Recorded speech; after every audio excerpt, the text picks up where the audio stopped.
Alors, les douleurs du poignet. Le poignet, quand il fait mal, c'est très désagréable et surtout ça gêne pratiquement toutes les activités de la journée.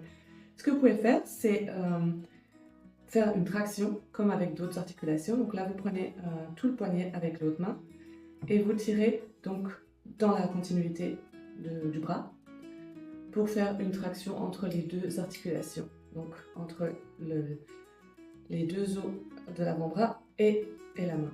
Voilà. Donc là aussi, vérifiez que vos épaules sont bien détendues pour pas avoir de douleur autre part après. Vous pouvez poser un coussin pour que ça soit plus agréable au niveau du coude, ou même au niveau des deux coudes, en fait. Voilà. Et vous tirez de manière intermittente.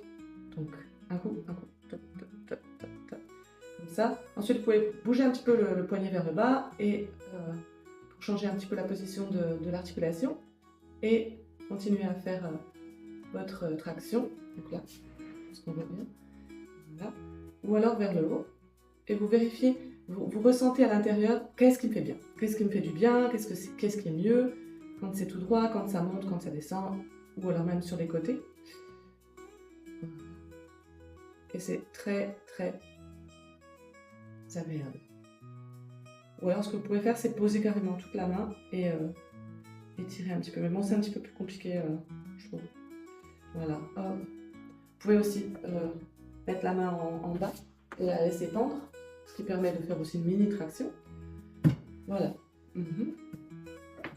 Alors, pour fortifier les doigts et la main, vous avez beaucoup de choses que vous pouvez prendre, comme par exemple une balle en caoutchouc ou une balle molle. Là, j'en ai pas, donc là, j'ai pris un coussin. C'est un coussin avec des graines à l'intérieur. Alors, vous pouvez faire juste un petit peu comme ça des mouvements au niveau des doigts en prenant peu de sable ou alors en prenant beaucoup de sable, ce qui permet, ou de graines, ce qui permet de vraiment de fortifier toute la main, tous les muscles de la main. Voilà. Vous pouvez le faire lentement avec beaucoup de force ou alors juste un petit peu. Vous pouvez faire aussi, vous jouez du piano, vous pouvez le faire dans l'eau. Vous mettez la main dans l'eau et vous faites des mouvements dans l'eau, ce qui peut être plus agréable, surtout quand la main est enflée. Et puis, vous pouvez faire des mouvements comme ça, si c'est plus possible. Vous allez le plus près que vous pouvez, ou alors vous mettez quelque chose entre la main et entre le pouce et les doigts. Très important.